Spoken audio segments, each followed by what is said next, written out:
Assalamualaikum warahmatullahi wabarakatuh.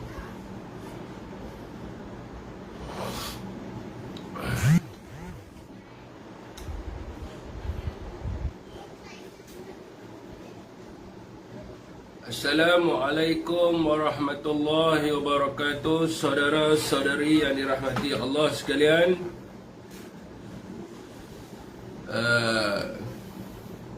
selamat malam dan salam sejahtera pada semua. Waalaikumsalam Edi ya.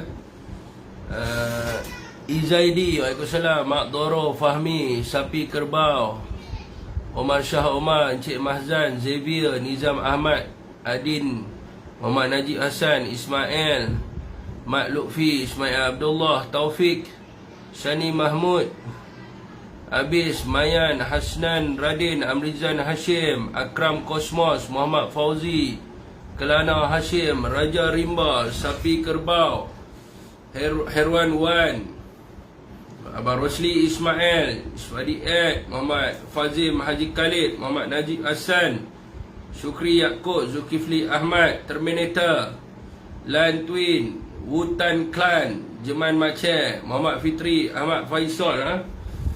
Hari ini saya bersiaran secara live di Facebook saya.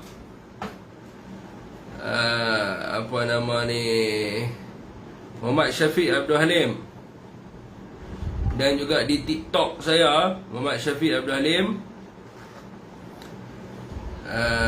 Jadi siapa yang duk biasa tengok kat Facebook tu, teruskan di Facebook, berkongsi dengan amat dahsyatnya dan hebatnya.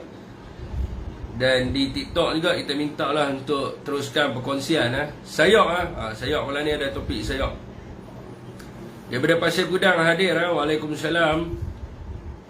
Pada sesiapa yang memberi salam, belum habis lagi mukadimah Wan. Terima kasih Wan yang hadir tadi kita tadi tuan-tuan, apa nama ni, telah pergi ke komplek SPRM, komplek ke pejabat SPRM di Putrajaya untuk membuat laporan terhadap Parti Pakatan Harapan dan juga Barisan Nasional, di mana kita telah pun mengenal pasti beberapa link berita yang dikeluarkan semasa pilihan raya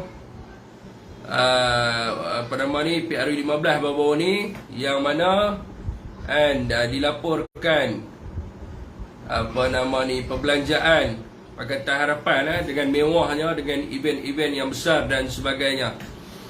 Jadi kita buat laporan tuan-tuan, kita buat laporan di SPRM hari ini bersama-sama dengan sahabat kita, ramailah, dan juga sahabat di TikTok kita yang hadir. Terima kasih tuan-tuan. Sahabat-sahabat yang hadir tadi, kita ada Wan, kita ada Abang Mandat Kini, kita ada siapa lagi? Kita ada siapa lagi tadi yang hadir Wan dengan Mandat Kini lah kan? Wan dengan Mandat Kini yang hadir tadi. Jadi apa nama, report tadi dibuat oleh Ketua Penerangan Bersatu Selangor, Ketua Bahagian dan juga Ketua Bahagian Puchong, iaitu apa nama ni, Syukur. Dan disertai oleh beberapa kepimpinan yang lain lah, antaranya Ketua Penerangan Selayang Daud Ibrahim, Haji Daud Ibrahim. Lepas tu adalah beberapa yang lain daripada Bangi dan sebagainya. Dan alhamdulillah tuan-tuan, kita telah pun memberikan bukti kepada pihak SPRM, ya Fidah Edham. Waalaikumsalam kepada siapa saja yang memberi salam. Nur Ismail, sahabat saya. Kita telah pun Tuan Feris Omar daripada Pro Waris pun hadir juga tadi. Kita telah pun memberikan bukti gambar-gambar yang semalam saya tunjuk kepada saudara semua, beserta dengan link-link kita dah bagi kepada pihak SPRM. Dan juga kita telah pun menyertakan beberapa bukti lah. Waalaikumsalam Abang Mandat Kini jadi dan kita mengharapkan di sini agar pihak SPRM membuat satu siasatan yang telus dan juga adil tuan-tuan, di mana rakyat inginkan keadilan. Rakyat hari ini, dan ada apa nama, gambar-gambar yang saya dapatkan daripada rakan-rakan kita yang duduk di Tambun, yang duduk di Ipoh dan sebagainya, yang mereka hantar kepada saya lah bukti-bukti dan sebagainya yang kita telah bawa ke SPRM hari ini. Yang mana kita haraplah, sebab ini adalah satu usaha daripada rakyat, yang mana rakyat inginkan sebuah kerajaan yang betul-betul bersih, dan juga rakyat inginkan satu pilihan raya yang diadakan dengan bersih dan mengikut pada peraturan-peraturan yang telah ditetapkan oleh Suruhanjaya Pilihan Raya Malaysia, SPR. Jadi tuan-tuan, fitnah mereka yang mengatakan Perikatan Nasional berbelanja lebih dan sebagainya, rasuah dan sebagainya, hari ini telah pun keluar keputusan, tuan-tuan. YB Mas Emerenti di Melaka apabila difitnah telah pun diajar ceritanya oleh cyber trooper Pakatan Harapan dan sebagainya. Maka hari ini alhamdulillah mahkamah telah pun menolak petisyen yang dibuat oleh Barisan Nasional, di mana ini membuktikan bahawa Perikatan Nasional memang melakukan pilihan raya dengan begitu bersih, dan juga tidak ada sebarang unsur yang mana dikatakan unsur rasuah dan sebagainya. Okey, saudara semua, mana dapat duit itu kena tanyalah Pakatan Harapan Barisan Nasional 3 bilion, saudara. Kita pendedahan yang dibuat oleh YM Raja Petra 3 bilion, di mana Pakatan Harapan telah pun membelanjakan 2 bilion satu kawasan pilihan raya sebanyak 10 juta 220 bersamaan dengan 2.2 bilion. Bilion tuan-tuan, bukannya ratus juta, bilion ataupun Anwar sebut beratusan juta duit rakyat telah pun dibazirkan. Berbilion-bilion ringgit telah dibazirkan. Jadi inilah tuan-tuan, kita nak tahu mereka ambil duit daripada mana, mereka ni ditajak oleh siapa dan sebagainya. Barisan Nasional pula dikatakan telah pun membelanjakan sebanyak 6 juta di 149 kalau tak silap saya, tuan-tuan, kawasan pilihan raya, dengan pembelanjaan hampir 1.046 bilion ringgit. Jadi kita minta lah SPR untuk siasat perkara ini, dan kita tidak mau orang kata double standard dan sebagainya. Di peringkat permulaan, saya dimaklumkan lah pegawai yang mengambil laporan tersebut mengatakan bahawa ini bukannya kes SPR, ini melibatkan LHDN, ini melibatkan SPR dan sebagainya. Jadi kita mintalah SPRM ni kena siasat dengan telus lah. Kita tidak mahu ada campur tangan politik dan sebagainya. Kita nak SPRM ini bebas untuk membuat penyiasatan dan juga keputusan. Jadi bila saya dimaklumkan bahawa ini adalah siasatan ni SPRM telah buat sebab melibatkan LHDN, saya pelik juga. Sejak bila parti-parti politik ni dia ada membayar orang kata cukai dan sebagainya. Jadi dia suruh kita pergi buat report dekat LHDN. Jadi bila ditegaskan oleh kita punya ketua bahagian Puchong Tuan Syukur yang mengatakan bahawa ini adalah satu bentuk ketidakadilan apabila parti-parti lain disiasat akaun mereka bila sampai dekat PH dan juga Barisan Nasional, dia suruh kita pergi LHDN. Jadi bila ditekan dan juga dengan sifat tegas daripada Ketua Penerangan Raya Selangor, maka mereka ambil juga laporan dan mereka kata mereka akan memberi keputusan dalam tempoh masa 2 minggu berkaitan dengan laporan yang telah dibuat. Jadi saya heran juga 2 minggu sempat kan? Kita bukan suruh mereka siasat parti saja, kita suruh siasat sekali dengan ahli. Ya, kesian SPRM tak mahu apa benda ni. Kita bukan suruh siasat parti je, kita suruh siasat dia punya ahli parlimen dan sebagainya. Ada orang Pakatan Harapan cakap kesian SPRM tak mahu terima laporan. Ini menunjukkan bahawa kerajaan kerajaan yang nak membela perasuah dan juga pesalah, bukan sahaja kerajaan yang mengamalkan nepotisme, tetapi kerajaan juga mengamalkan sistem ketidakadilan dalam undang-undang, berat sebelah dan sebagainya, yang mana mempengaruhi agensi penguatkuasaan untuk menutup kesalahan mereka. Jadi duit rakyat ni berbilion-bilion ringgit dibazirkan. Okey saudara semua, itu adalah mukadimah kita pada malam ini. Tuan-tuan, waalaikumsalam. Kepada sesiapa yang memberi salam kepada saya, teruskan perkongsian di TikTok dan juga di FB ya. Okey tuan-tuan, kesian orang walanon depa duk main kacau saya. Okey tuan-tuan, kita akan buat nanti, kita akan bawa rakyat lah. Kalau mereka tak buka siasatan berkaitan dengan pendedahan tu, kita akan bawa rakyat. Rakyat bersama-sama dengan kita, saudara. Kita akan bawa rakyat dan kita akan tuntut kepada SPRM untuk membuat siasatan secara terus dan adil. Kalau mereka nak tengok rakyat duduk depan pejabat mereka, mereka buatlah double standard. Mungkin hari ini kerajaan hari ini hanya ditadbir oleh sekelompok manusia sajalah, dan mereka pun dah hilang sokongan daripada pengikut mereka, kecuali ulat-ulat sampah lah yang masih sokong mereka. Kalau mereka merasakan bahawa mereka nak tengok rakyat yang membayar cukai dan membayar pendapatan mereka menggesa mereka, maka mereka buatlah double standard. Selain daripada itu, teruskan membuat siasatan. Kita nak siasatan yang adil dan telus. Okey tuan-tuan, waalaikumsalam kepada sesiapa yang memberi salam. Tadi ada rakan kita tanya tentang harga sayur yang meningkat tuan-tuan. Jadi ini kita masuk pada topik kita lah untuk malam ni. Teruskan perkongsian yang di TikTok tu, teruskan tekan-tekan butang kongsi tu. Di Facebook tu tekan-tekanlah button share supaya membawa manfaat pada semua orang. Jadi satu lagi tuan-tuan, sebelum kita mula, ramai orang duduk minta saya untuk buat premier tentang live dengan MB Kedah lah. Live dengan Yang Amat Berhormat Menteri Besar Kedah kemarin dulu.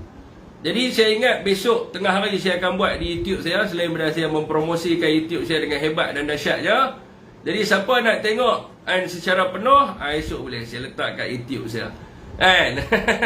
Jadi saya tak perlu nak kerat-kerat dah video tu, betul tak saudara semua? Jadi kalau nak kerat-kerat tu lambat makan masa. So saya bubuh penuh tu siapa yang nak tengok ibarat menonton wayang, besok saya akan buat. Jadi apa pilih kat YouTube saya, Muhammad Syafiq Abdul Halim Official. Ni barang rare, tidak ada disimpan di mana-mana. Okey saudara, dan malam ni juga saya dimaklumkan bahawa Datuk Seri Syahidan Hasim malam ni akan bersama-sama dengan saya lah. Dan di dalam live saya di TikTok, saya dimaklumkan oleh admin daripada dia punya TikTok dia, kata dia akan bersiaran secara live pada pukul 11 malam. Lepas tu dia akan buat host dengan saya. Jadi saya tak tahulah kalau kata dia nak fikir dengan saya kot. So abang kena standby gift lah, dia nak fikir. So siapa-siapa yang nak masuk tu, kata silap saya, dia kena buat live, lepas tu dia kena request untuk join sekali. Jadi kalau tak silap saya lah. Jadi saya cuma dimaklumkan macam tu lah. Harap jadilah tetamu khas Mat Terjun. Okey tuan-tuan, harga sayur meningkat. Sayur sebagaimana yang dilaporkan oleh Akhbar hari ini kenaikan sayur ni adalah 150%. Kenaikan sayur. Tuan-tuan boleh tengoklah berita harian Malaysia Kini ada lapor. Di mana dikatakan harga tomato dan bendi daripada RM4 ke RM10 sekilo. Weh, banyak tuan-tuan tu. Meningkat RM6. Bukannya sikit tuan-tuan, banyak. Dan juga mentimun dan kacang panjang meningkat daripada RM4.50 ke RM10. Itu peningkatan RM5.50. Jadi hari ini tuan-tuan, saudara semua, Timbalan Menteri KPDN Huziah Saleh, dia mengatakan ini bukan bidang kuasa dia kata. Dia buat keluar kenyataan hari ini nak maklumkan rakyat benda tu. Dia kata jangan duk salah dia, ni bukan bidang kuasa dia. Di mana dia mengatakan bahawa untuk memantau berkaitan dengan harga sayur ni adalah di bawah bidang kuasa MAFAS ataupun MAFH ni, yang di bawah Mat Sabu. Mereka ni semua tolak kat Mat Sabu. Mereka kesian lah kat dia. Mat Sabu lah isu telok tak settle lagi. Telur pergi ambil dekat India. Nanti nak kena pergi ambil pendi kat mana pula? Afrika. Jadi semua duk letak atas kepala Abang Mat kita, yang kesian lah kat dia. So tuan-tuan, sebenarnya kementerian KPDN dengan MAFAS ni, mereka boleh bergerak sekali. Sebab dua-dua kementerian ni fungsi dia sama je. Bukan ada beza sangat pun. Dan sepatutnya bergerak sekali lah. Dan hari ni kita tengok kementerian ni, contohnya MAFAS dengan KPDN ni hari ni, kerja mereka nak bagi alasan je. Sebelum ni cakap isu telur akan selesai dalam tempoh masa 6 bulan. Lepas tu macam-macam lah alasan yang mereka duk bagi kepada rakyat. Jadi saya nak bagi contoh lah, contoh kerajaan yang terdahulu. Semua orang boleh pergi tengok lah tuan-tuan. Ni tuan-tuan boleh pergi tengok dalam berita harian bertarikh 14 Mei 2022. Jadi sewaktu tu ada kenaikan harga sayur 30 hingga ke 50%. So pada waktu itu Kementerian APDN HCP dan juga MAFI lah ni tukar nama MAFAS, KPDN HCP tukar jadi APDN saja. Waktu itu diterajui oleh Alexander Hatalinggi dengan Ronald Kiandi. Mereka mengeluarkan kenyataan untuk mengambil penyelesaian secara bersama. Kerana kedua-dua kementerian ini saling berkait rapat bagi menurunkan harga barangan, termasuklah harga-harga berkaitan dengan pertanian.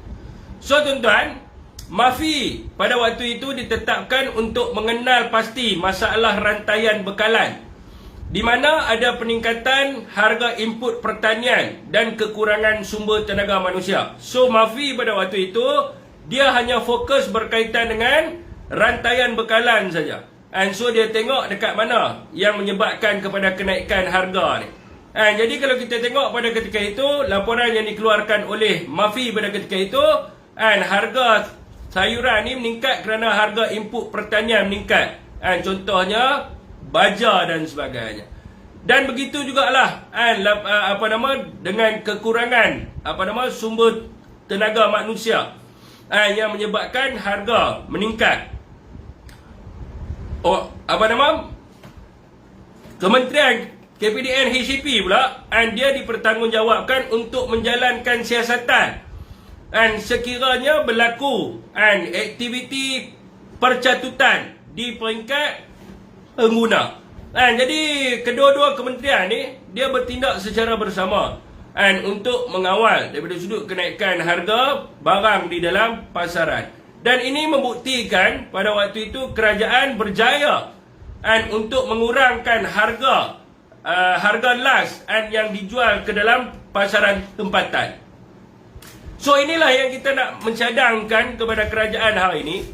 Mereka perlu berbincang untuk membahagikan penugasan mereka supaya membawa manfaat. Bukan buat keluar satu press statement lepas tu duk bagi alasan saja kepada rakyat. Ini bukan tugas saya. Yang ni nak kena tanya Bank Negara. Yang ni nak kena tanya Mat Sabu. Yang ni nak kena tanya orang tu. Yang ni nak kena tanya Abang Non kita dan sebagainya. So bila masalah rakyat nak selesai? Jadi duduk dalam jemaah menteri, duduk bincang nak buat apa dan sebagainya. Ambil contoh yang dibuat oleh kerajaan yang terdahulu di bawah kepimpinan Tan Sri Muhyiddin Yassin ataupun Datuk Seri Ismail Sabri sendiri. Maka lihat bagaimanakah orang yang dah lama jadi menteri ni, bagaimana mereka berfikir dan bagaimanakah mereka bertindak untuk mengawal harga dan sebagainya dan akhirnya membawa manfaat kepada rakyat, bukan membazir duit rakyat. Hari ni tuan-tuan, walaupun mereka ni dia dikurangkan pendapatan dia 20% dan sebagainya, so hari ni apa yang rakyat nampak ia adalah satu pembaziran. Sebab apa? Menteri hari ni bukan buat kerja pun. Tak buat kerja, pergi berjalan sana, berjalan sini, berjalan sana, berjalan sini. Itu je kerja mereka. Bukan mereka buat kerja untuk rakyat pun. Walaupun pendapatan mereka dikurangkan dan sebagainya, so rakyat nampak macam rugi. So kita minta lah buatlah kerja sikit.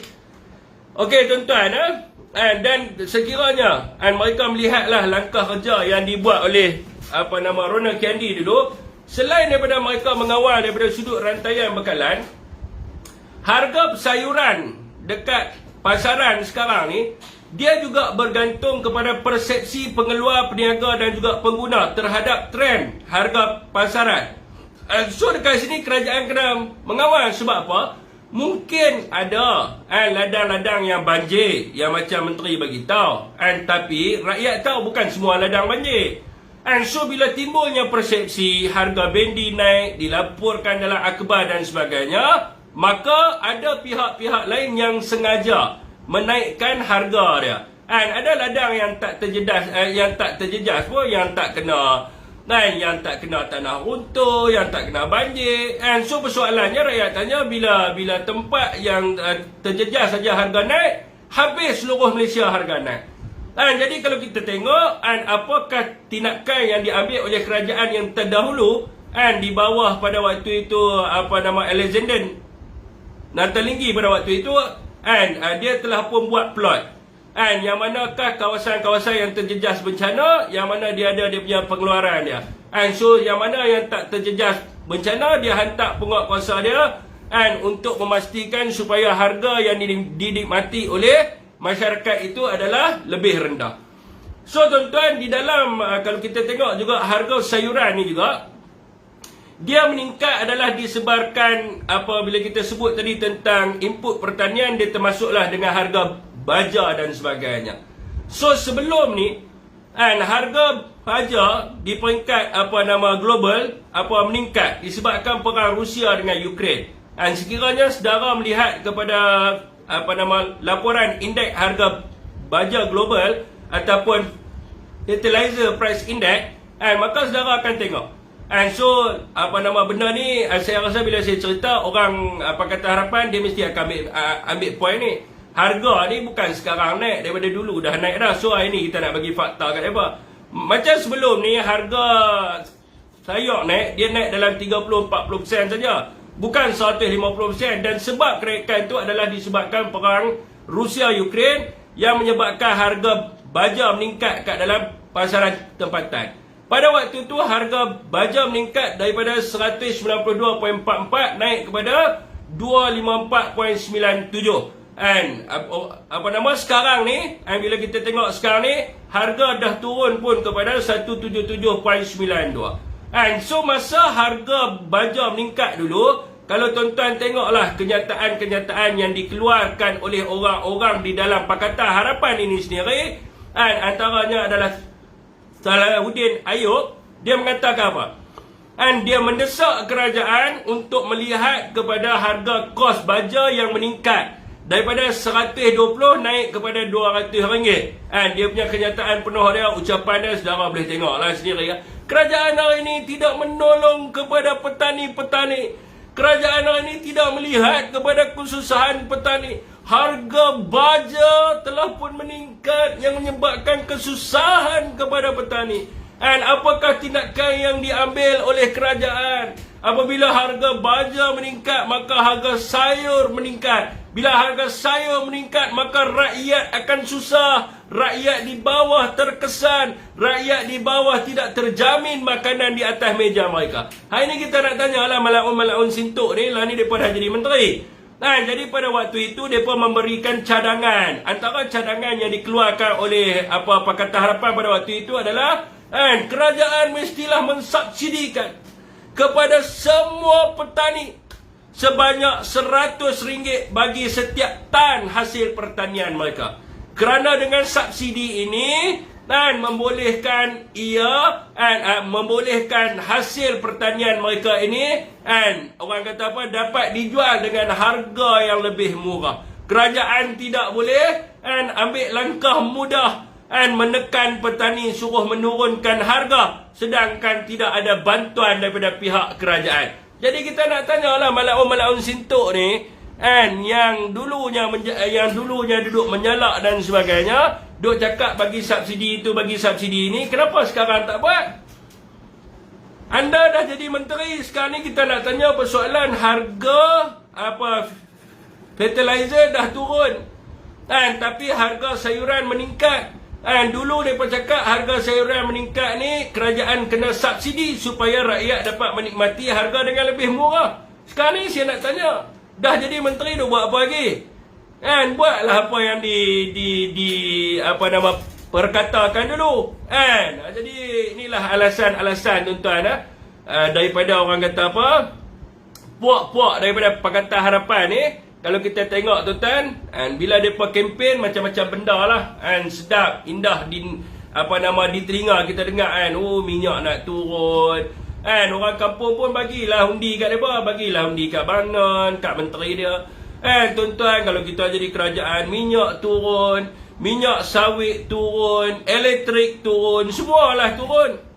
Yang mana rakyat guna, semua dia kata turun. Harga sayur turun, telur turun, ayam turun. Lah apa jadi? Lah yang mana daripada cakap dulu, nak kaji semula tarif elektrik IPP ni. Rakyat boleh menikmati harga tarif elektrik dengan lebih murah. Tetapi ada kroni-kroni yang mengambil keuntungan ratusan juta demi kepentingan mereka, dan di akhirnya rakyat di bawah ini terkesan, rakyat di bawah ini sengsara. Kita PKR adalah parti yang derita daripada kesusahan rakyat kepada rakyat. Kepala otak hamba. Jadi tuan-tuan, share dulu tuan-tuan. Masa jadi pembangkang, dia macam-macam. Subsidi itu, subsidi ini, itu turun, ini turun. Sekarang ni semua naik. Sekarang ni saya nak tanya, rakyat nak makan apa sekarang? Rakyat nak makan apa sekarang ni tuan-tuan? Dengan harga ni Dr. J nak naik apa sekejap Dr. J mungkin Dr. J nak huraikan sikit lah pasal sayur ni. Okay, mana tahu kok menteri dengar kan. Okay, kita bagi shot. Kita bagi shot kat Dr. J. Mungkin sekejap lagi saya nak teruskan dengan topik lain. Okay, Assalamualaikum Dr. J. Waalaikumsalam warahmatullahi. Ya Dr. J. Keluar pula dah. Assalamualaikum dia panggil. Ni daripada bidang pertanian Ya, sayur naik, telur naik, ayam naik, semua naik. Yang mana dulu kata nak turun pembohong Semua kuih naik, turun tak? Naik ya. Dulu Banon kata, kalau saya jadi Perdana Menteri, esok semua turun. Tapi apa yang turun pun saya tak tahu. Tak ada apalah yang turun. Yang nampak Banon kita lah duk turun kapal terbang, turun helikopter. Jadi kita duk nampak tu turun makan, turun macam-macam lah kan. Tapi hak lain tak turun. Mana kita punya Dr. J tadi? Okey saudara, sementara kita nak tunggu kita punya Datuk Seri Syahidan Kasim ni, saya buat tak banyak topik tapi jam lambat pula ni berjalan Okey tuan-tuan, hari ni saya baca kenyataan daripada Lim Kit Siang. Lama dah Lim Kit Siang ni tak bersuara. Hari ni dia bersuara. Tuan-tuan, saya nak baca kenyataan dia. Saya ambil daripada Malaysia Kini. Saya baca, saudara semua tafsir apa yang saudara memahami tentang kenyataan Lim Kit Siang ni. Lim Kit Siang kata, tidak ada siapa yang mahu orang Melayu menjadi Cina dan Cina menjadi India, India menjadi Dayak atau Dayak menjadi Kadazan. Hama juga tidak ada sesiapa pun yang mahu orang Islam menjadi Buddha, Buddha menjadi Hindu atau Hindu menjadi Kristian. Perkara ini bukanlah perpaduan di dalam kepelbagaian. Saya nak tanya, ayat ni yang saya faham lah.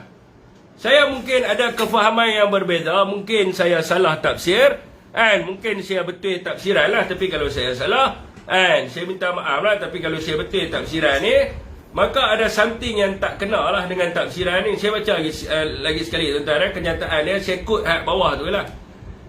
Tidak ada sesiapa yang mahu orang Melayu menjadi Cina dan Cina menjadi India, India menjadi Dayak atau Dayak menjadi Kadazan. Begitu juga tidak ada sesiapa pun yang mahu orang Islam menjadi Buddha, Buddha menjadi Hindu atau Hindu menjadi Kristian. Perkara ini bukanlah perpaduan dalam kepelbagaian. Lepas tu dia letak ayat seru di situ. Dalam the whole konteks yang dia cerita tu adalah dia cerita tentang Malaysia dan mungkin boleh jadi seperti Indonesia. di dalam perpaduan, konsep perpaduan, islamisasi dan sebagainya. So apa yang saya faham daripada keseluruhan penulisan Lim Kit Siang ni, kita punya Uncle Lim kita, apa yang saya faham, dia cuba nak bagi tahu bahawa kita tidak memerlukan lagi perkataan Melayu ke, Cina ke, India ke, Dayak ke, Kadazan ke. So apa yang perlu kita buat sekarang ni adalah bangsa Malaysia. Dan bukan sahaja dia mengatakan berkenaan dengan benda tu, dia juga kalau kita tengok dalam rangkap yang kedua tu, dia cuba membayangkan bukan sahaja orang bukan Islam saja yang boleh masuk Islam, tetapi orang Islam pun boleh keluar daripada agamanya.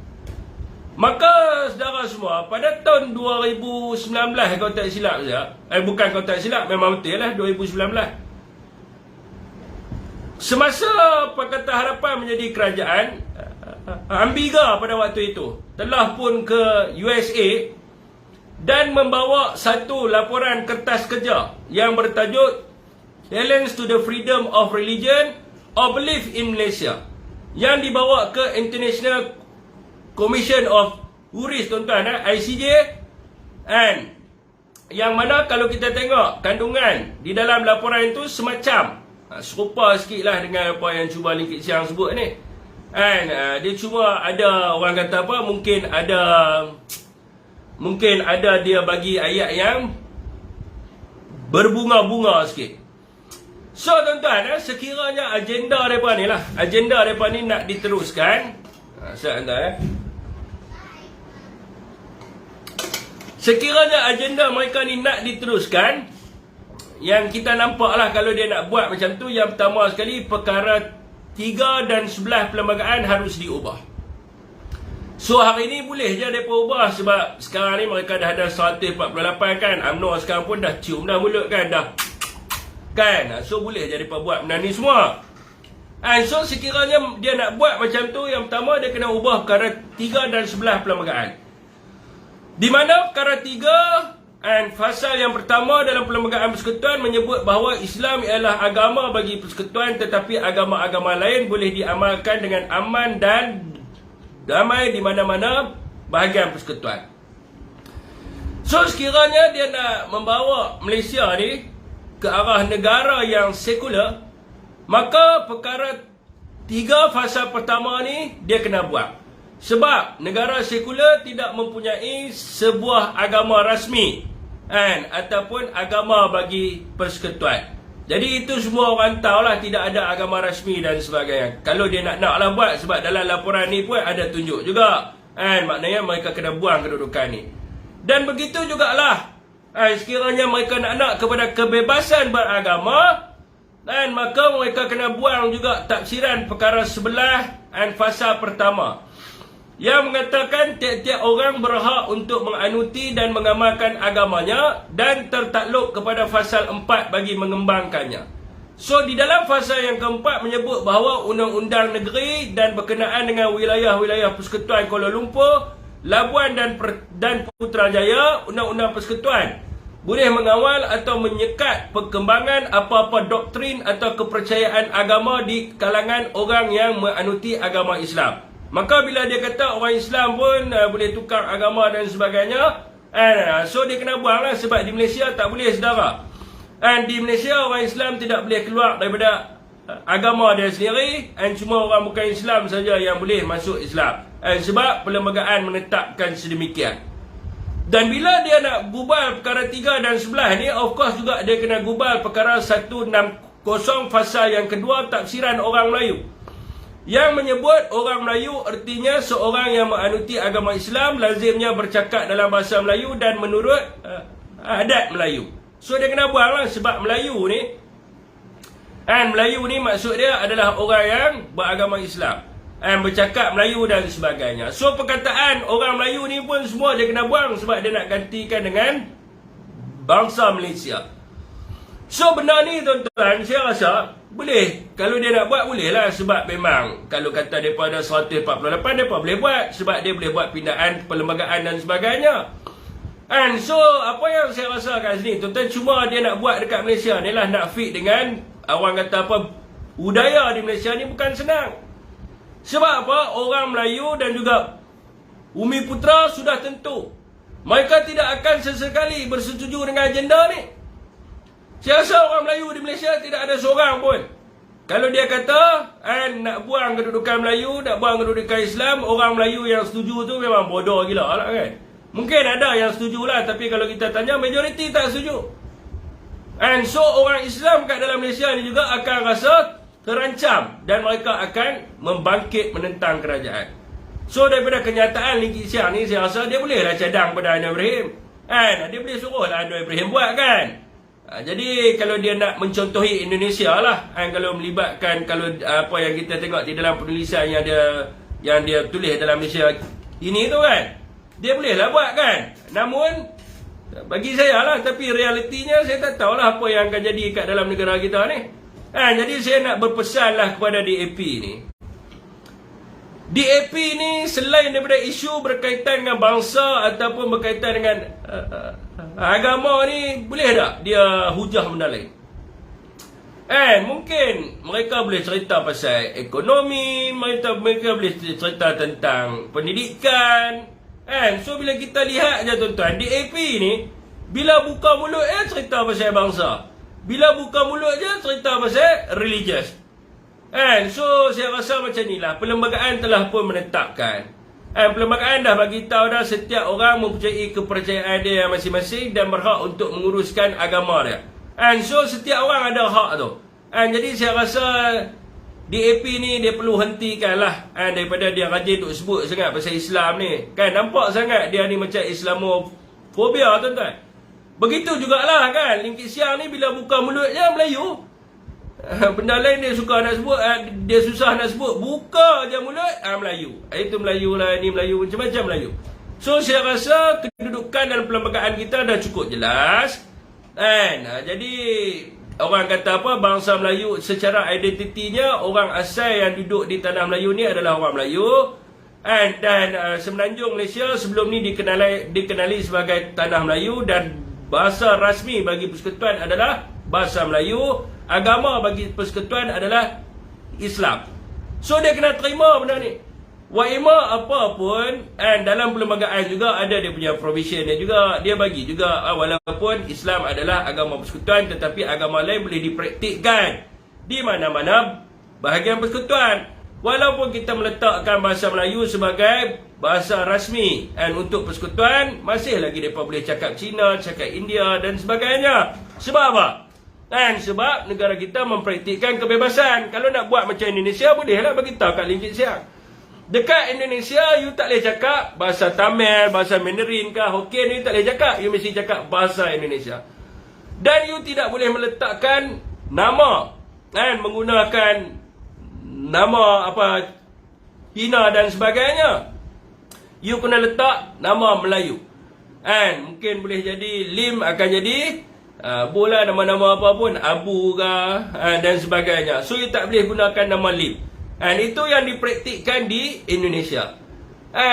Jadi itulah saya rasa DAP ni, saya cadangkanlah kepada parti DAP ni, dia perlu keluarlah daripada menyebut tentang soal-soal ni. Sebab setiap kali DAP buka sahaja mulut, saya rasa kalau ramai orang yang membaca, pasti akan jadi masalah jugalah kepada kerajaan sekarang ni.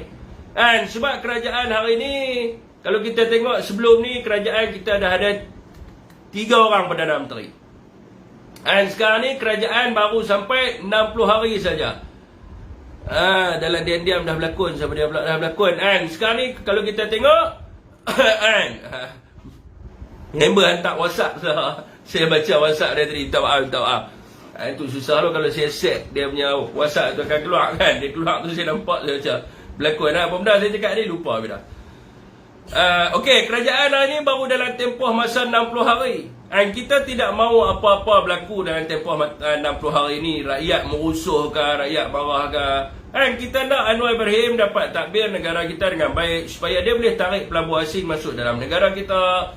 Bila dia tarik pelabuh asing masuk dalam negara kita, dia bawa manfaat kepada rakyat. So kalau dia nak buat benda tu berlaku dengan baiknya, maka dia kena pastikan parti yang bersama dengan dia tu tidak haruslah menyentuh tentang sensitiviti perkauman.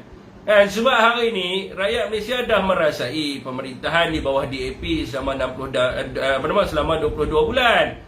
Dan bila mereka duduk dalam kerajaan, tengoklah mereka buat macam-macam isu dan akhirnya apa berlaku? Hampir berjuta umat Islam yang berkumpul di Taran Merdeka. Sebab apa? Sebab rasa tidak puas hati dengan apa yang telah dibuat oleh kepimpinan DAP dan sebagainya. Saya rasakan Lim Kit Siang ni, dia daripada dulu gitu tuan. Semalam ada seorang lawyer. Ada seorang lawyer dalam live Pakatan Harapan semalam. Dia masuk dalam live tu, dia kata you nak belajar sejarah tak? Saya dengar lah dia kata. Hampa ni semua tak tahu sejarah. DAP ni bukan parti yang datangnya daripada komunis dan sebagainya. Yang tentera komunis ni adalah gerakan yang bersama dengan Perikatan Nasional tu. Sejarah ni kita jangan lupa. DAP tidak pernah terlibat dalam mana-mana agenda rusuhan kau. Yang merusuh pada 69 bukan DAP, yang merusuh pada 69 adalah gerakan. Saya dengar dia ajak sejarah, saya kata ni sejarah bodoh apa. Tuan-tuan boleh pergi tengok sendiri. Tuan-tuan boleh buka laporan Mageran. Tuan-tuan boleh membaca sendiri. Jikalau Tunku Abdul Rahman tak selamatkan Lim Kit Siang, saya tak tahulah Lim Kit Siang akan duduk di mana sekarang. Ni ada orang Pakatan Harapan kat sini. Dia bagi tahu, ya betul. Gambar terang-terang Lim Kit Siang dekat mana gambar. Tu saya type semalam tu, saya tulis tu kan. Lim Kit Siang ada kat mana pada waktu tu.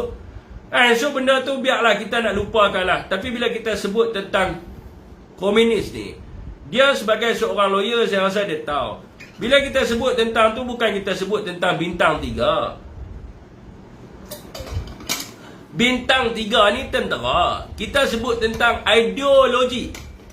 Kita sebut tentang pemikiran.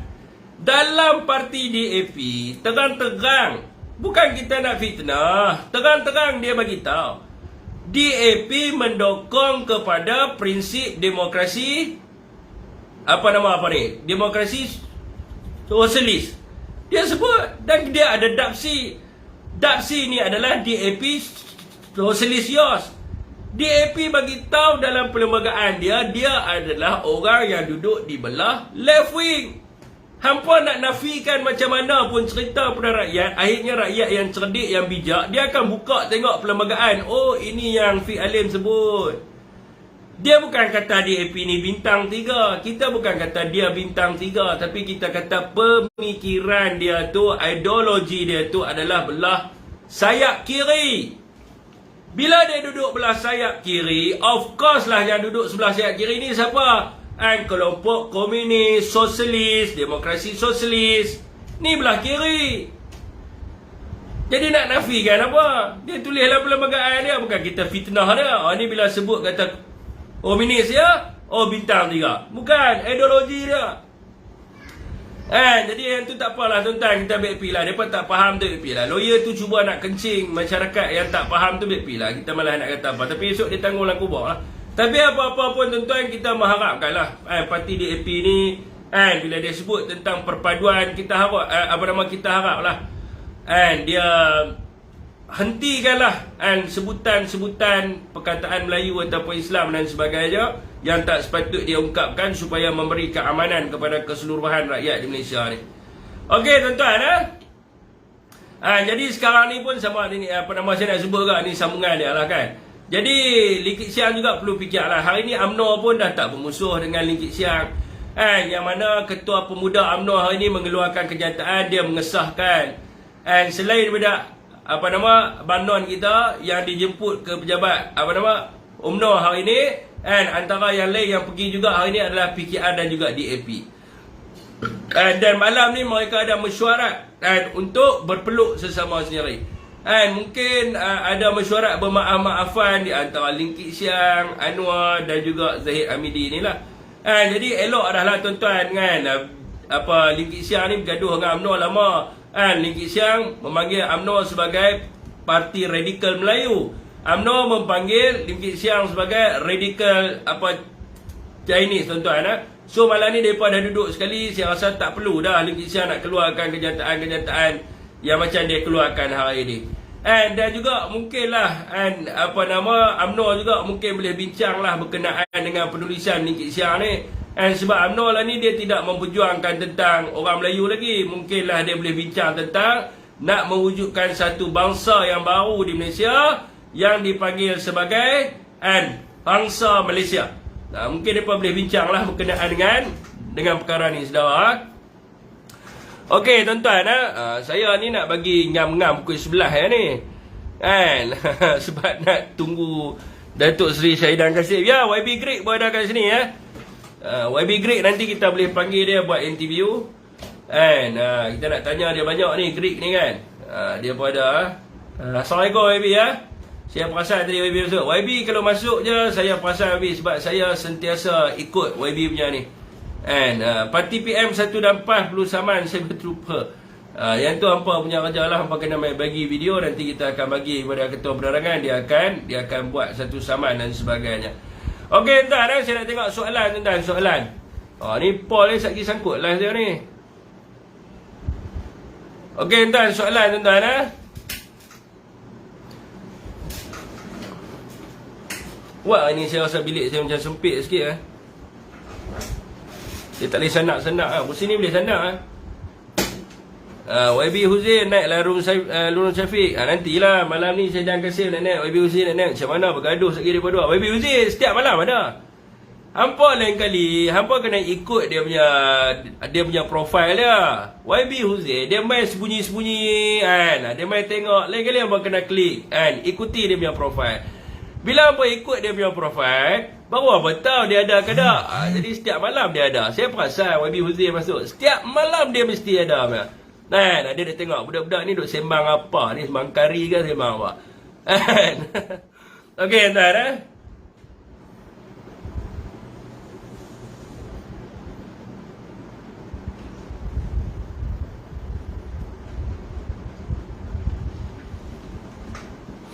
Berkenaan dengan penasihat, saya pun pening tuan-tuan. Semalam saya baca dan saya yakin apa yang saya baca semalam.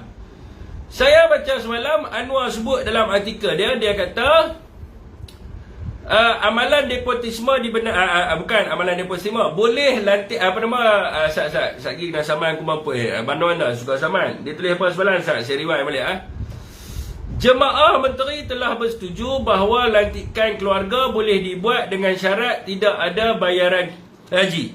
Ini yang dia sebut semalam. Jemaah Menteri ke Kabinet, kalau tak silap saya. Antara dua tu lah kan. Tapi sama je, Kabinet ke Jemaah Menteri sama lah. Semalam dia keluar benda tu. Saya ingat very exactly word yang saya sebut ni, saya rasa dia sebut. Dia kata Jemaah Menteri dibenarkan untuk melantik dia punya ahli keluarga sendiri tapi dengan syarat tidak membayar gaji. Ini yang dia sebut semalam. Hari ni dia keluar kenyataan, saya pelik. Dia ni macam ada dua watak ataupun dia macam ada dua orang kat dalam diri dia, macam Dr. Jekyll and Mr. Hyde. Semalam dia jadi Mr. Hyde. Dia jadi agresif semalam. Dia kata kena boleh lantik ahli keluarga. Hari ni dia jadi Dr. Jekyll. Hari ni dia jadi baik. Dia kata kita mesti menghentikan amalan nepotisme dalam negara kita. Saya jadi confused saya baca. Biar betul ada member share lah, tapi saya tak baca penuh lagi. Saya tampak dia punya atas tu Anwar menolak amalan ni konflik personality Pak Yo. Kan Pak Yo kan? Saya tengok hari ni dia tolak pula amalan tu kan. Saya tengok macam dia ni biar betul. Semalam dia cakap lain, hari ni dia cakap lain, macam mana kan? Jadi Dr. Jekyll and Mr. Hyde ni, semalam jahat, hari ni baik. Saya kata ni kita kena check lah, saya rasa Perdana Menteri kita ni. Saya ingat saya nak bawa satu memorandum. Saya nak hantar kepada HKL untuk check dekat Secretary untuk check kita punya Perdana Menteri kita. Kita risau takut Perdana Menteri kita ada post traumatic syndrome disorder ataupun sebagainya. Kita nak check jugalah saudara. Sebab pelik kan. Jadi saya pun tak tahulah ni, saya nak tanya pendirian kerajaan hari ni. Pendirian kerajaan hari ni dia sokong kepada Apa lantik, apa keluarga? Oh tak. Yang ni kita nak tanya. Sebab dua kataan yang berbeza hari ni. Pusing-pusing, pening rakyat. Tahu tak apa? Kita pun tak tanya. Dah lama dah. Sat, ni kita penerangan-terangan dah lama dah berubah mengikut keadaan. Sesumpah. Tahu yo, saya baca ni saya jadi pening. So sekiranya lah Anwar berucap hari ni, dia mengatakan bahawa dia suruh menghentikan dan menolak sebarang amalan nepotisme. Nepotisme ni makna dia apa tau? Nepotisme ni adalah melantik keluarga dan sanak saudara dalam jawatan tertentu. Tu maksud dia, bukan kata terima gaji kan, tak terima gaji, tu perkara yang berbeza. Nepotisme ni dia sebut jelas dalam takrifan, dia tak ada bagi tahu pun hang ada gaji tak ada gaji. Nepotisme ni amalannya adalah untuk melantik anak atau sanak saudara dekat dalam sesuatu jawatan. Jadi ni makna dia. So hari ni kalau dia kata dia tolak amalan nepotisme, dia mengecam sekeras-kerasnya amalan nepotisme, maknanya dia kecam diri dia sendiri. Kalau dia kecam diri dia sendiri, maka dia kena buat surat resign kepada Nurul Izzah kesayangan dia. Jadi memang dia kenalah. Jadi tuan-tuan, seluruh dunia dia macam ni tuan-tuan, Western world ya, Western world, saya tak cerita tentang Asian, saya cerita Western. West country ni dia sangat pegang ni, benar ni. Integrity, responsibility dengan accountability. Dia sangat pegang ketiga-tiga ni. Sekiranya dia melihat sekiranya dia melihat pemimpin di Malaysia ini tidak ada integrity, maka mereka tidak akan buat bisnes dengan negara kita. Dia tak akan berniaga dengan negara kita. Bila dia tak berniaga dengan negara kita, macam mana kita nak dapat pelaburan asing? Dan sekarang ni seluruh dunia dah kritik dah. Bila Nurul Izzah dilantik sebagai penasihat dia, mereka kata ada amalan nepotisme dan juga kronisme. Secara semua saya rasa lebih baiklah dia buat dah penamatan jawatan. Speaker pun sama. Jadi benda yang salah tu tetap salah, dia tak boleh jadi betul. Dia benda yang salah tu tetap salah, dia tak boleh menjadi betul kan. Macam mereka sebut PAS dulu lantik menantu ni Aziz kan. Jadi kalau kita tengok balik berita, menantu dia resign sebab dia tahu benda tu salah, so dia resign lah, dia letak jawatan. Sekarang ni bila mereka duk kata dulu apa kat Kelantan dulu buat, bila dia resign, hampa pun kena ambil lah satu tindakan yang sama. Kenalah letak jawatan. Ramai lagi rakyat Malaysia yang berkebolehan. Kita ada majlis profesor negara yang layak untuk jadi penasihat. Adanya apa nama, kita ada apa lagi? Kita ada apa nama? Macam-macam lah kan, profesor-profesor di universiti, fakulti-fakulti di universiti yang berkaitan dengan ekonomi yang boleh menasihati dalam tarikh. So kenapa nak ambil anak sendiri sahaja? Okey tuan, next soalan.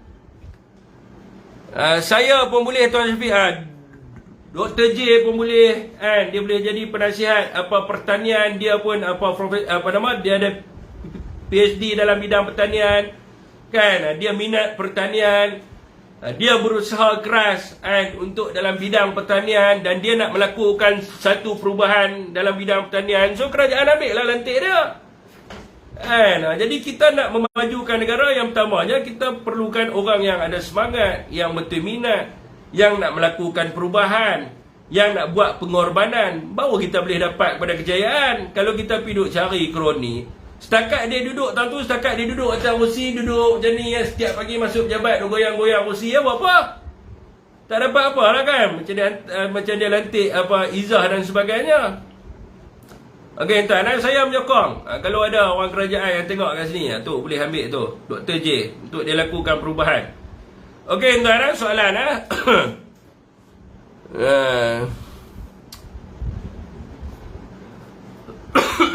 okey tuan,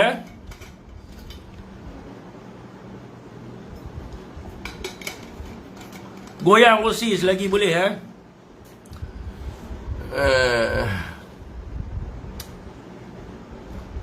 banyak lagi orang Malaysia yang ada PhD.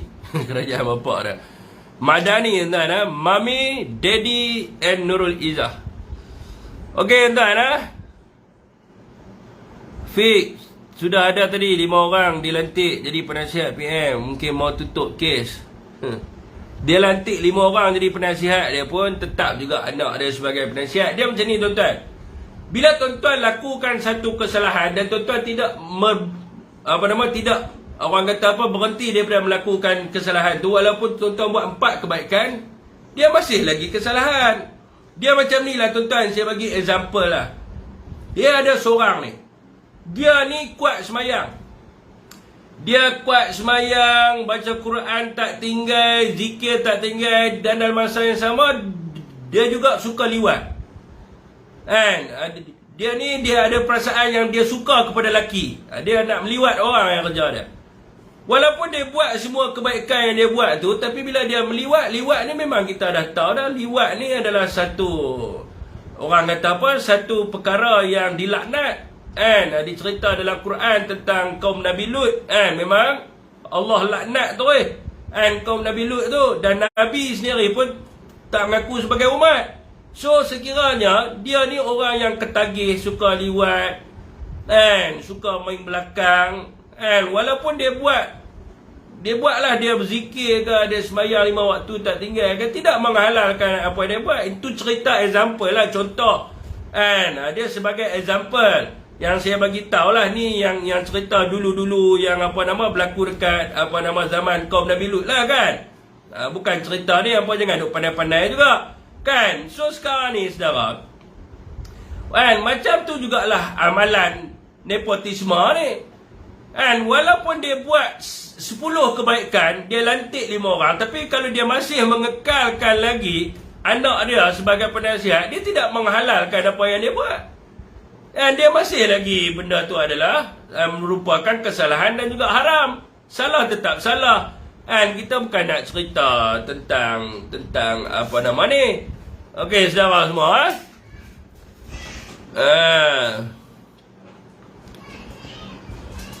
Apa masalahnya liwat? Loh, tak apalah kalau hang bagi hang tak ada masalah, tak apa. Tu hang punya pendirian. Hang suka kan? Saya cerita pasal kaum Nabi Lut kan. Kaum Nabi Lut kan dulu kan, kalau kita tengok kan, mereka duduk sekali dengan zaman Nabi kan. Bukan mereka duduk kat zaman lah ni. Bukan mereka duduk zaman Madani, mereka duduk zaman Nabi, mereka duduk sekali dengan Nabi. Tapi mereka buat benda-benda yang bertentangan dengan agama, maka benda kena laknat lah. Allah laknat dia baru. Walaupun dicerita tentang isteri Nabi Lut dan sebagainya kan, walaupun dia isteri kepada Nabi, tapi bila benda yang salah tetap salah. Dia tidak membenarkan, tidak dikatakan bahawa yang salah itu boleh jadi benar. Ini saya cerita tentang sirah, bukan saya cerita tentang apa duk pandai-pandai pergi buat tahun tu. Nak pergi buat report silakan, saya tak ada masalah apa. Okey tuan-tuan.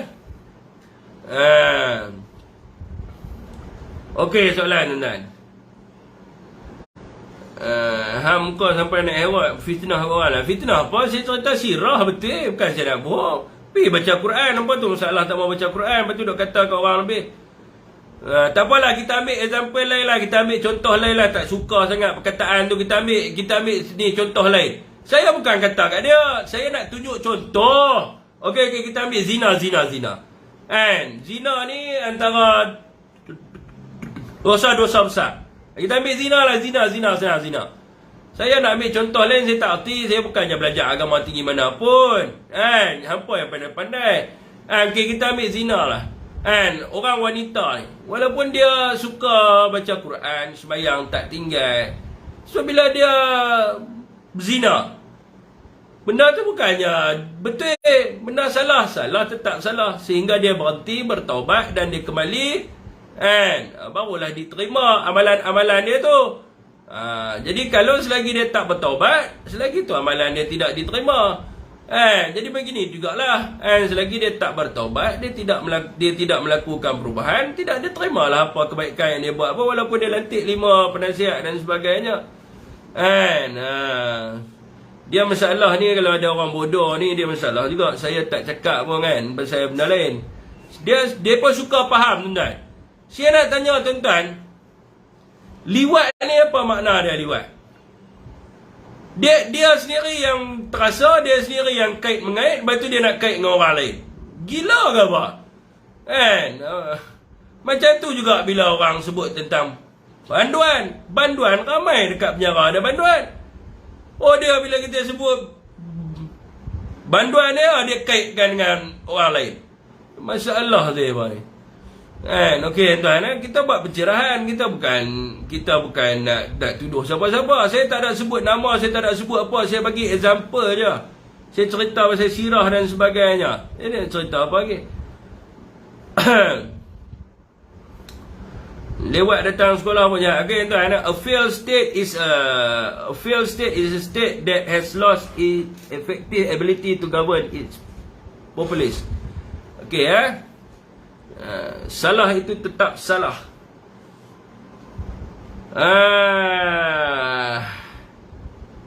Salam Malaysia Madani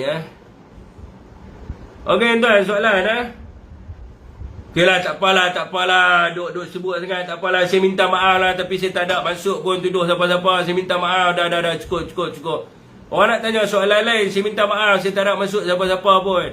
Okeylah, dah cool down. Cool down saya minta maaf. Saya beritahu saya minta maaf. Tu orang kasih sayang punya pemikiran Kalau lah saya duk muka, saya duk gelak tak apa, saya serius duk cerita. Tapi kalau mereka tak faham cerita kaum saudara, tak apalah, mereka nak suruh minta maaf, kita minta maaf. Okey, saya minta maaf tapi saya tak masukkan pun macam anda duk terasa lebih tu kan. Anda nak terasa, tu mampu fikir anda lah kan. Cool down Nak takut lah, saya nak takut apa? Tak puas TV kan. Okey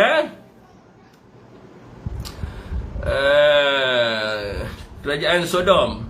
Fik, soalan pertama, adakah orang Melayu masih mengharapkan untuk membela orang Melayu? Perikatan Nasional mampukah menjaga kepentingan orang Melayu? Jadi tuan-tuan, kalau kita tengok, ini soalan bagus sahabat saya Nur Ismail Dia tuan-tuan, setiap manusia ni dilahirkan, dia ada bangsa-bangsa dia yang tertentu. Dulu saya pernah tulis tentang kedudukan bangsa ni. Tidak ada satu bangsa pun di muka bumi ni yang tak memperjuangkan tentang bangsa dia. Kalau dia dilahirkan dalam bangsa India, dia akan memperjuangkan bangsa India. Kalau dia dilahirkan di dalam bangsa Cina, dia akan memperjuangkan bangsa dia sendiri. Kalau dia dilahirkan dalam bangsa Melayu, dia akan memperjuangkan bangsa dia. Dan berlaku benda ni dekat negara orang putih pun berlaku. Tak ada lah white supremacy semua tu kan. Jadi setiap orang memperjuangkan bangsa dia sendiri. Demi kedudukan bangsa dia dan juga kepentingan bangsa dia. Sebab tu kalau kita tengok masa MIC ditubuhkan oleh John Elias TV pada tahun 1951, John Elias TV mengatakan bahawa dia mentubuhkan MIC adalah bagi tujuan untuk menjaga kepentingan orang India dan juga menjaga sosioekonomi dan kedudukan bagi kaum India. Begitu jugalah pada tahun yang sama, Tun Tan Chek Lok menubuhkan MCA pada waktu itu adalah bagi mendapatkan jaminan kerakyatan bagi kaum Cina dan menjaga kepentingan perniagaan dan juga kedudukan sosioekonomi bagi kaum Cina dan juga untuk menjaga kedudukan orang-orang Cina di tanah Melayu. Dan begitu jugalah UMNO ditubuhkan. UMNO ditubuhkan bertujuan untuk menyatu padukan orang Melayu, menjaga kepentingan orang Melayu, menjaga kedudukan orang Melayu dan memastikan bahawa negara yang merdeka ini ditadbir mengikut kepada acuan orang Melayu itu sendiri. Itu sebabnya UMNO ditubuhkan. Tapi kalau kita tengok hari ini, UMNO sudah lagi tidak relevan. UMNO tidak lagi menyebut tentang kedudukan orang Melayu. Mana ada pemimpin UMNO yang sebut tentang Melayu sekarang ni? Mereka tak sebut. Mereka kata sekarang ni adalah politik yang enemy. Kita kena terbuka. Kita tak boleh lagi sebut tentang perjuangan Melayu dan sebagainya. So tuan-tuan, UMNO sudah lagi orang kata apa, tak relevan. Dia tidak membawa lagi kepada perjuangan Melayu. Dia tidak lagi membawa kepada perjuangan untuk menyatu padukan orang Melayu demi menjaga kepentingan orang Melayu.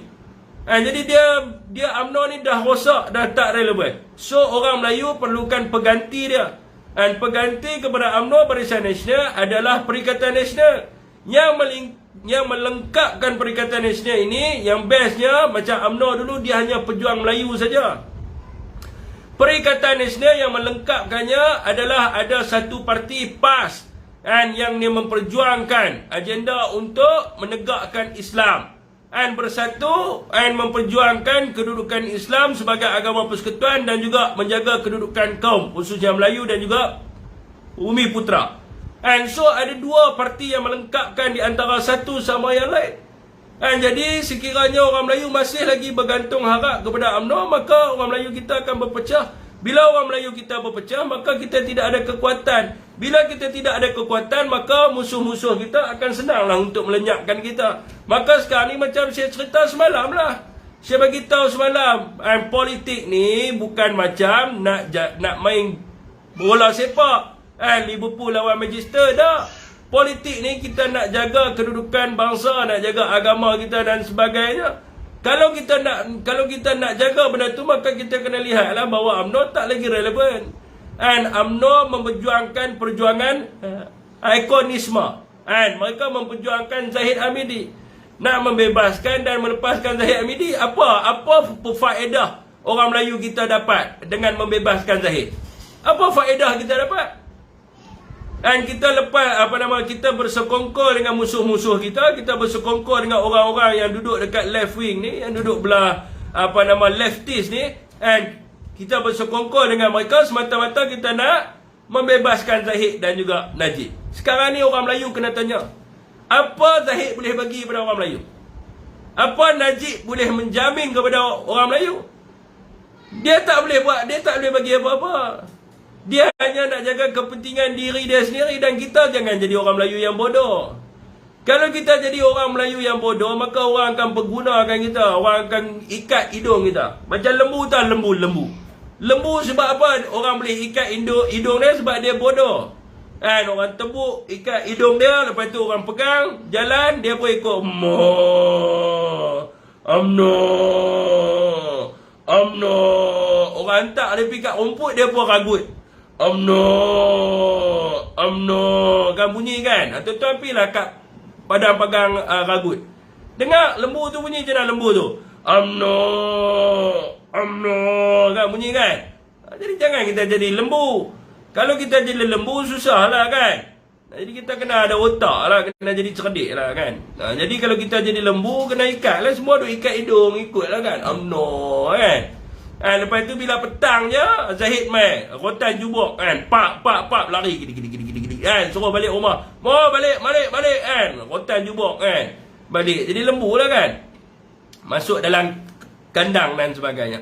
Orang Melayu kena cerdik lah. Kita nak memperjuangkan kedudukan kita, nak memperkukuhkan kedudukan kita. Bila kita nak memperkukuhkan, orang tua kita dah ajak tuan-tuan. Saya lidi tak ada tuan. Saya lidi tak ada, tapi saya tunjuk example lah. Ibarat ni adalah lidi. Kalau satu lidi ni tuan-tuan, ibarat saya bagi tahu, ibarat wire ni adalah lidi. Kalau satu lidi ni, kalau kita kepak, perak, dia akan patah tuan-tuan.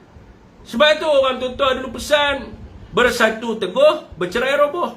Jadi kita nak bersatu dengan apa? Ada kawan tua dulu, dia buat pantun tu tuan-tuan. Sebenarnya dia dah baca dah. Satu hari nanti akan ditubuhkan satu parti, nama dia Bersatu. Sebab tu orang tua dulu dia pesan, bersatu teguh, bercerai roboh. Dia suruh kita orang Melayu di masa depan ni untuk masuk bersatu. Bila kita bersatu, nampak? Banyak kan? Susahlah kita nak mematahkan. Inilah yang dia orang panggil sebagai teori konspirasi. Orang dulu-dulu dia dah boleh baca masa depan dia dah. Masa depan nak jadi apa, orang dulu-dulu dah boleh baca dah. Dia dah tahu dah masa depan. Sebab tu orang tua dulu-dulu dia pesan. Tapi orang muda tak mau dengar. Duk baca je bersatu teguh, bersatu teguh. Apa makna bersatu teguh? Ni lah Parti Peribumi Bersatu Malaysia. Bersatu teguh, bercerai roboh. Masuk bersatu ramai-ramai. Kita perkukuhkan Melayu. Kita jadikan sebagai bersatu ni untuk menjaga kedudukan orang Melayu, dan kita tinggalkan UMNO. Sebab tu orang tua pesan suruh dengar. Dengar kepada pesanan orang tua. Kalau tak dengar pesanan orang tua tu masalah lah. Dah pukul 11 tapi dia tak ni lagi. Mana borang Syafiq, baju tak post lagi. YB Ara kalau masuk 11:03 pula dah dia kata. Saat dia tak online pun saya tak nampak dia kan.